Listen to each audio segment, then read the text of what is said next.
C'est-à-dire, on ne participe pas, on ne paie pas des impôts, il y a le refus total de participation de n'importe quel ordre, mais en même temps, avoir une rencontre personnelle avec eux, pas de problème du tout. Et en même temps, faire beaucoup de projets positifs pour dire très clairement que nous ne sommes pas négatifs, nous. Nous sommes tout à fait dans une œuvre politique où j'aimerais vivre maintenant l'avenir que je désire. Si je désire la liberté, je veux me comporter comme un homme libre. Ça, also, Martin Luther King n'a pas fait ça. Il n'est pas arrivé à ce point-là. En Afrique du Sud, on a fait ça, numéro 3 et 4. Justement, cette attitude de Gandhi, en fait, qui disait aussi que si on est colonisé par les Anglais, c'est d'abord notre faute à nous. Donc, et est-ce que cet aspect aussi de parler au peuple lui-même et de le faire sentir qu'il est responsable de sa situation, de sa mauvaise situation, est aussi un élément important dans toute action non violente? Absolument, oui. Mais Gandhi n'a pas dit exactement ça. Il a dit que les Anglais sont arrivés, ils n'étaient pas invités. Ça, ce n'était pas notre faute. Ce qui est notre faute, c'est la colonisation dedans, la colonisation intérieure.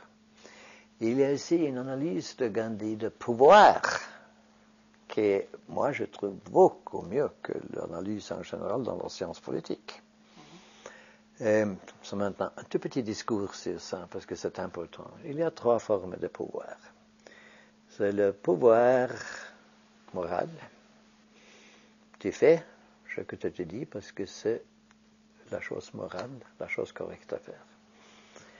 Numéro 2, le pouvoir de la force. Tu le fais, tu ne le fasses pas, tu vas voir que passe. Numéro 3, ça c'est la rémunération. Tu le fais parce qu'on va te donner quelque chose. Alors, en général, pour lutter contre ce pouvoir, l'idée occidentale en général est avoir le contre-pouvoir. Le contre-pouvoir. Mais Gandhi dit, non, ce n'est pas nécessairement ça. C'est avoir le pouvoir de vous-même, d'avoir ta propre autonomie et idéologie et morale. Tu sais exactement ce que tu aimerais faire. Parce que si tu es vide, c'est très facile pour les gens qui viennent de l'étranger de remplir de petits cerveaux, n'est-ce pas? Numéro 2, n'avoir pas crainte.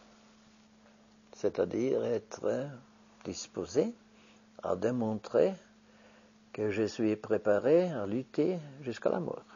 Je n'ai pas crainte de vous. Et numéro 3, l'indépendance économique. Si tu viens à quelque chose pour m'acheter, je n'ai pas besoin. Je le refuse, mais aussi parce que je n'ai pas besoin.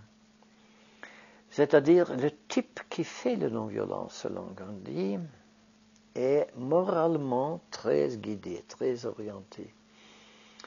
Et numéro 2, il n'a pas crainte. Et numéro 3, il est autosuffisant. Et ça, c'est aussi Gandhi avec le chèvre, n'est-ce pas, avec le minimum de besoins matériaux. Alors, un type comme ça, ce n'est pas facile de lui toucher. Il n'y a pas beaucoup de choses que l'on peut faire.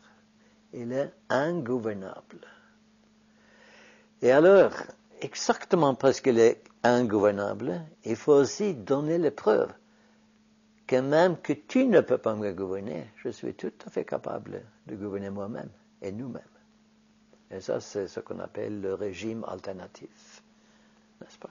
Pour être un petit peu provoquant, est-ce que quand Gandhi dit il insiste sur cette notion de non-gouvernabilité, il n'aurait pas une tendance un peu anarchiste?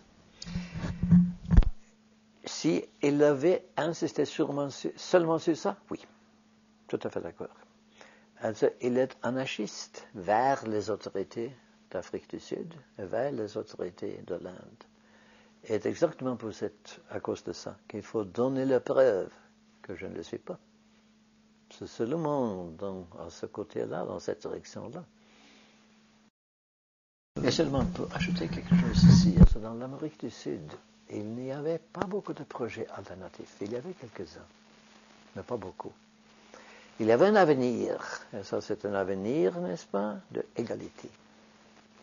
Il y a une société qui ne voit pas la couleur, qui est aveugle dans ce sens-là. Pas un avenir avec beaucoup de détails. Gandhi a fait pas mal de détails dans l'avenir. Et il a dit une phrase qui donne beaucoup avec beaucoup d'aspiration politique. Swaraj, c'est-à-dire l'indépendance, la souveraineté, que l'Inde est gouvernée par nous. Mais les Anglais sont invités de venir. Même plus que 100 000. Même plus que ça, mais comme des amis. Pas comme des gouvernants. On essaie donc de, juste pour un petit peu peut-être clore ce chapitre historique, est-ce qu'on peut parler de l'historique de la non-violence, donner des éléments sur la période ancienne, je dirais bien avant Gandhi? Est-ce qu'on peut retrouver des traces, soit au niveau des religions, des prophètes, des mouvements de nations, d'autres leaders? Dans le bouddhisme, la tradition bouddhiste, c'est-à-dire dans le régime de Ashoka, à l'Inde. Mais il est converti au bouddhisme après avoir assassiné pas mal de gens. Je ne crois pas qu'on peut parler d'une tradition. Gandhi a dit ça, et il a dit ça que les rishis, les sages de 3000, 4000 ans, quelque chose comme ça, n'ont pas seulement parlé de non-violence, mais l'ont pratiqué. Je ne suis pas tout à fait convaincu. Je crois que Gandhi a fait ça un tout petit peu pour légitimer sa position, pour dire qu'il n'y a rien de nouveau ici, c'est la vieille tradition. Je ne suis pas convaincu. Tradition anarchiste, oui.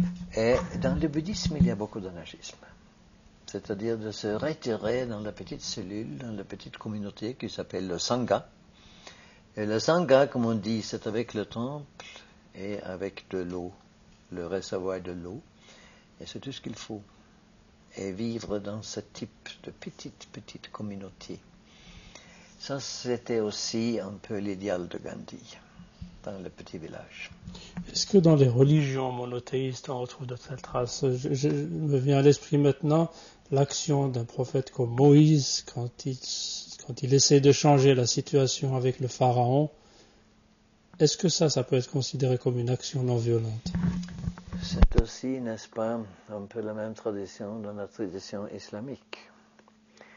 Qu'est-ce que le prophète a fait quand il a quitté Mecque pour Médina? Hijra, Gira. Et alors, je préfère vivre au dehors et de quitter le pays où je vis maintenant pour éviter la répression. Pas seulement pour échapper, mais pour pas être partie de la répression que vous faites. Oui, un élément, mais dans le judaïsme, il y a énormément de brutalité. Parce que quand tu as un peuple élu, l'idée centrale, n'est-ce pas, qu'on trouve dans Genèse, dans le premier livre de Moïse, et avec le bon Dieu, le Seigneur, disant que si tu ne fasses pas ce que je dis qu'il faut faire contre ces infidèles-là, moi, je fais la même chose avec toi. Et avec des atrocités comme ça, aurait été un type de livre d'instruction pour les soldats américains, au Vietnam, ou à Irak, ce qu'il faut faire, antiterrorisme. Non, je ne suis pas convaincu. Et je ne trouve pas beaucoup de traditions, franchement. Je trouve des sectes, de petites sectes chrétiennes, qui ont fait une contribution excellente. Et c'est tous les amis, les Quakers, mais aussi les Anabaptistes, les Ménonites. Et ces sectes sont toujours là, surtout aux États-Unis. Et ils font du travail magnifique. Mais ce n'est pas le mainstream chrétien.